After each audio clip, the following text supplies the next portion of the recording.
Howdy, it's me, Robert, the brother. Welcome to the Shgarrett Songwriting Challenge. Let's take a draw from the box of fate. Alright, let's see. I've got it shuffled nicely here. Gonna open the box and we're gonna draw a big challenge. Let's see if we can get a really big one. Write a song about food. Now we're gonna draw 3 small challenges. Do something interesting with the harmonic rhythm. Okay. Contrafact of a jazz song. So that kind of makes it so you have to almost. No, not necessarily. Has got country western vibes. Howdy, y'all. Let me put the hat back on for that. And now one other category thing. Create a meal that pairs with the song. Well, that is appropriate, I think.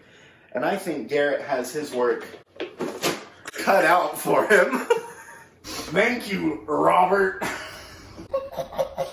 Alright, so the main challenge that Bobby drew was that the song needs to be about food. This, combined with the country western vibes challenge, has me thinking Cracker Barrel. And so I think that I'm going to make the song about breakfast, and I think that I'll probably make breakfast for the meal that goes with the song, since I'm okay at that. Moving on to making my song a contrafact of a jazz song.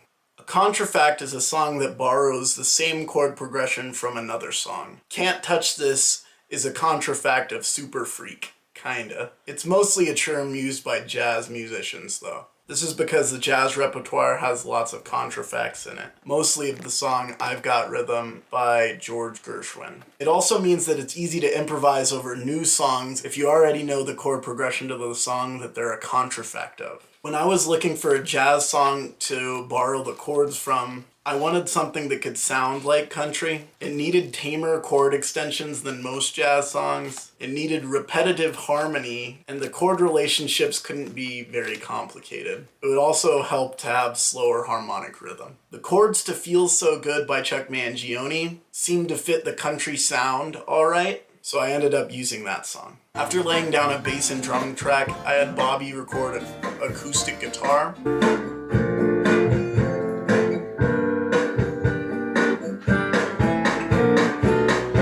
I recorded the electric guitar.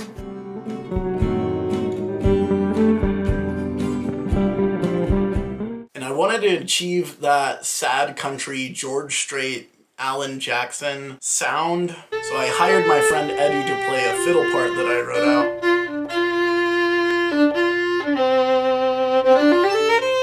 I also really wanted table steel guitar. I don't know anyone who plays it, so I tried to emulate it with the trombone.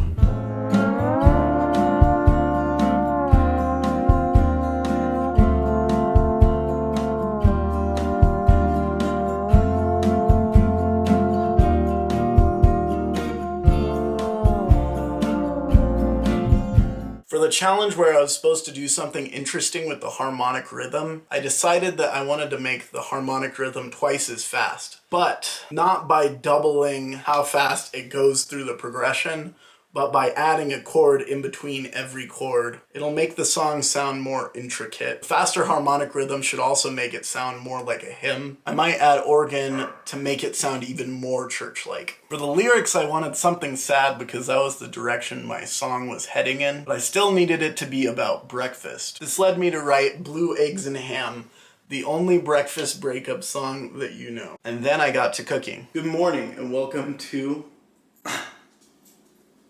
Blue, will you sit down?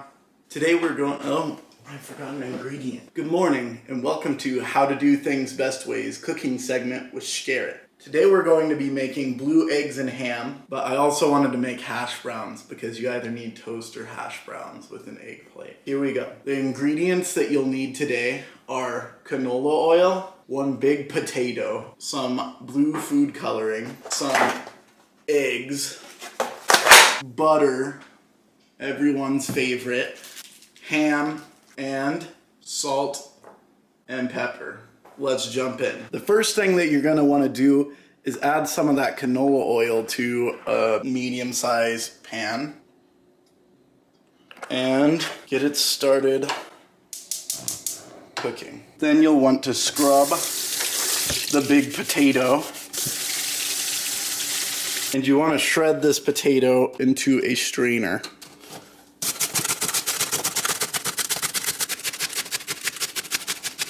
Then you want to take the potato over to the sink where you can rinse it with cold water.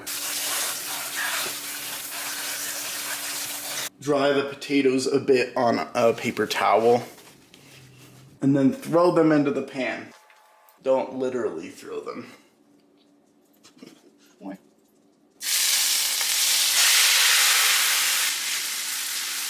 You want the potatoes flattened out and mostly in the oil. And then you're gonna try and forget about them for a little bit because they're supposed to crisp for a long time. Next, we're gonna want the eggs, the butter, and the food coloring. Today, we're gonna be making the traditional sunny side up blue eggs and ham. You're gonna wanna use a mixing bowl and a little bowl and separate the egg yolk from the egg whites.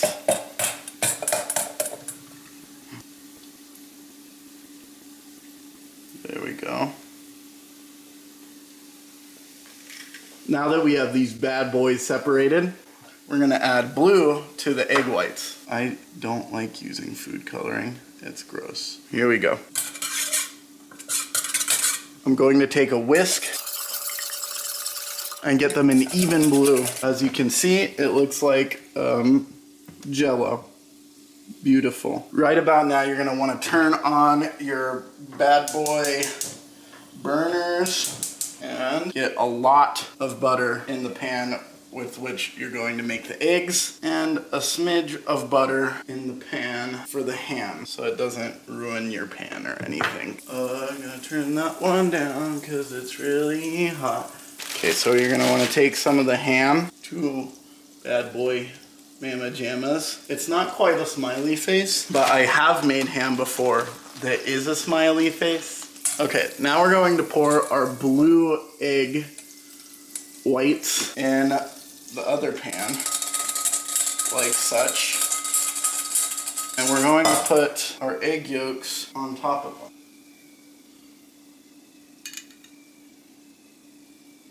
Okay, how do we cook sunny side up eggs? Well, the way I do it is I use a basting technique to cook the yolks on top, because if not, they will be undercooked, and that is gross. That's why we used so much butter. Now would be a great time to mix up those hash browns of yours.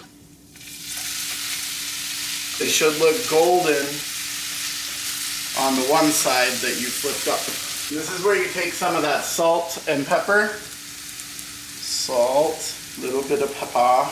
You want to do the same thing with the eggs with some salt, pepper.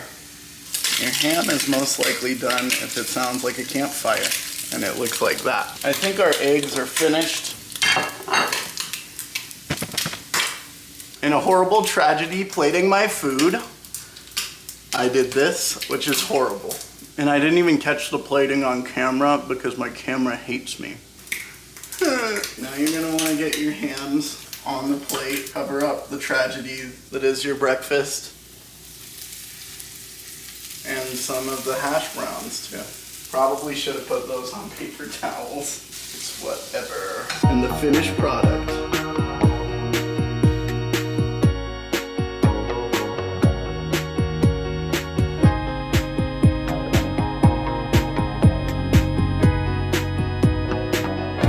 After eating the food, I can assuredly say that it was really good, actually. Even after my plating incident. The sunny side up eggs were a little overdone for what sunny side up is supposed to be. They were kind of half runny, which I actually like, but it's not really sunny side up. And I think the reason that happened was because since the eggs were blue, I couldn't tell when they were finished on the top because I'm used to cooking, you know, regular eggs. The hash browns were really good. The ham was really good. Primo breakfast. You should try it at home. Blue eggs and ham are really an ideal dish for a really sad breakfast. Maybe you're having the Monday morning blues. Maybe it's Sunday. Sundays are kind of dull. Maybe you're gonna walk out on your family, your loved one, and you wanna just give them one last nice thing before you ruin their life. Blue eggs and ham. My mama taught me this one back in Texas.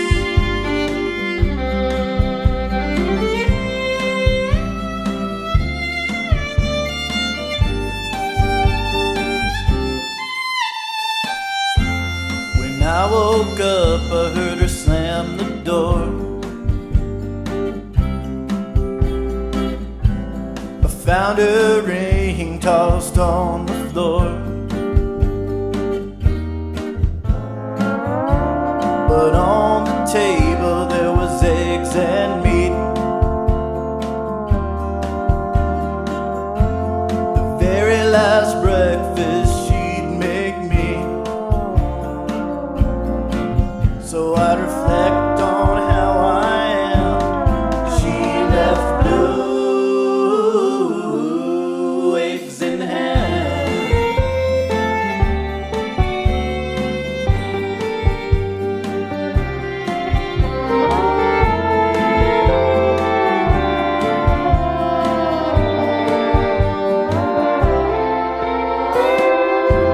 She made me breakfast before she left. She gave me nothing but the best, and I'll miss her glassy blue eyes.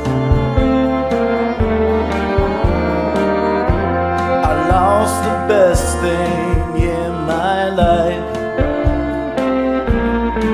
So I'd reflect on how I am. She left blue eggs and ham.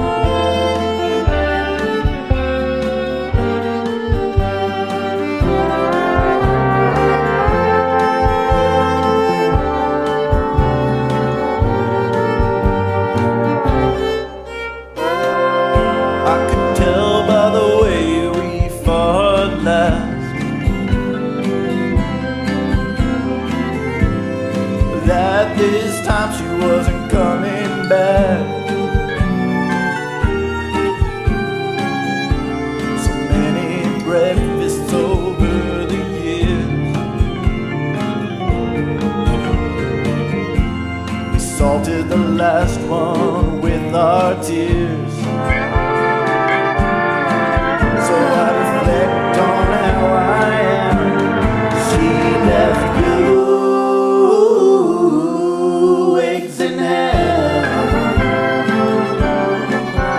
Yes, she did.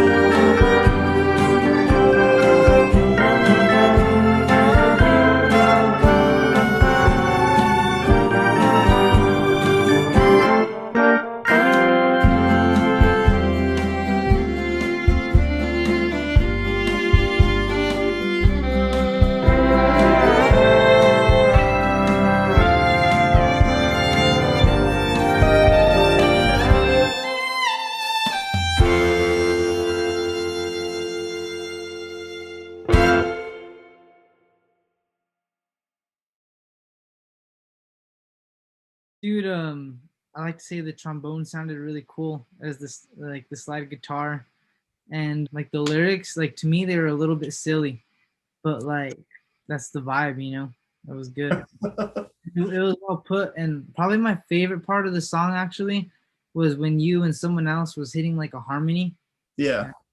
In terms of it sounding like country music, where was it lacking? Well, I actually thought it sounded a lot like country music, but it definitely had kind of like an alternative feel to it. You could tell like Power Switch is the background, like whatever. I don't even know what genre you would call yourselves, but like I guess kind of alternative rock, blues with a little bit of like shredding in there, you know?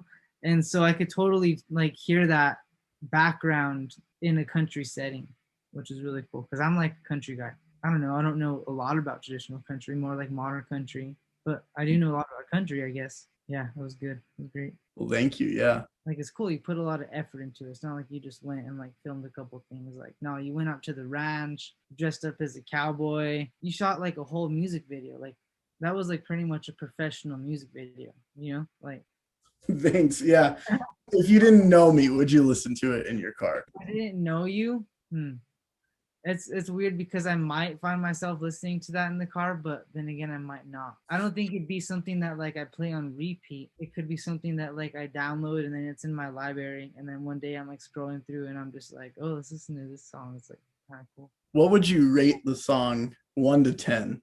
Rating the song 1 to 10. Okay, so what are we rating it to? Just don't overthink it. Just like, 1 to 10. I'd give it like a 5. That's fair. Yeah. But I'm a harsh critic too, and I'm a picky guy. Do you want to start, Mr. Kelly? All right. But you know what? I was trying to take in the visuals, the music, the lyrics, and then the other thing that I was trying to focus on was I was trying to hear the changes of Chuck Mangione in there also. And I caught him a few times. I've got him a few times, but you'll have to re-explain where you inserted chords and everything like that. That was interesting. I love the steel guitars. That was really cool. When you initially said, I'm going to simulate them with trombone, that took me by surprise. And it came out very nicely and paired with the violin. Really nice. I thought that was good. Maybe they were a little too strong volume-wise, but I thought it was really beautiful. That was really cool. Thank you. Yeah. The idea a while back, our group Power Switch played Free Bird or something. And it was like when we were in middle school, and there's like a slide guitar in the beginning, and they had me play it on trombone, and it sounded pretty awful if you listen to the video. But that's kind of what I was thinking of when I came up with the steel guitar thing. And with the fiddle, I was thinking of like Amarillo by Morning, kind of that groove. Yeah. But that was good. And the lyrics were hilarious. Missing a little bit of green chili or chicharrones or something in that breakfast. But otherwise, a score from 1 to 10. I'm going to give it an 8.6. Nice. Thank you. 8.6, yes. Dr. Romero, do you have anything to say about it?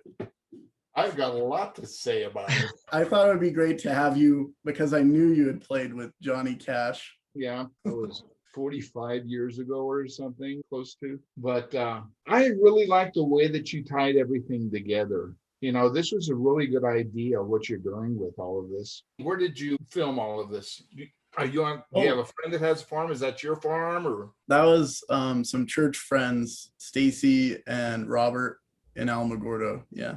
Cool. So, yeah, beautiful horses, actually. Yeah, it was. Yeah. I, as a youth in the 70s and 80s, I played a lot of Feel So Good. I played it so many times. So I know this tune pretty well. And I was, again, like Mr. Kelly, I was trying to pick up on the chord changes. And the chord changes that I heard was a modulation.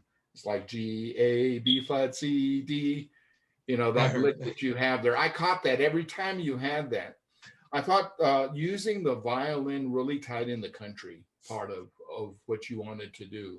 I don't want to be super critical about it, but you know me, so you tear me apart. You're going to ask, but the violin probably a little bit more sparingly, so like a call and response, like we do with jazz, kind of have the violin kind of fill in when you're not singing, but at the beginning, of course. I should have given the violin maybe a little bit more freedom as well. But that was really cool, the way you tied that in.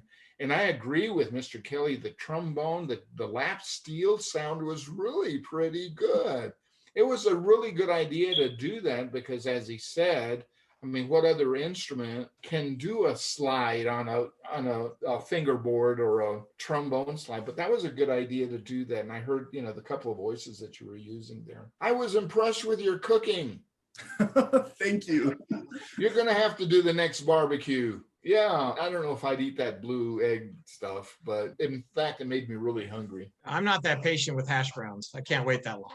But they were, Right. that's exactly how they should look. They Right. play to my strengths because I usually forget about something, so I concentrate on forgetting about them. So putting all of the elements together, the violin, the organ, the guitar, I thought that was a really good. I mean, it's well put together. I'd like to hear that kind of refined. Then it could be something that all of these tunes that you're doing could be published at some point in time if you found the right people to buy in on them. And this is your typical country tune with your typical lyrics, you know, lost my girlfriend, you know, what am I going to do now? Or she you know, makes me a final breakfast before she walks out the door. I mean, just like very typical of country music. It's telling a story, basically, right?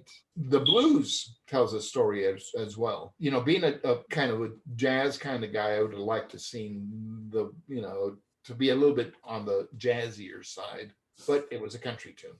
I get it. Anyway, scoring wise, I'd go with about an 8.5. Great. Yeah. Thank you. Yeah. I mean, really good ideas. In conclusion, I scored a 7.4 out of 10. Thank you so much for watching, and please subscribe to the channel if you enjoyed the video. Also, feel free to drop a comment if you have any critiques or challenge ideas for the box. Bye!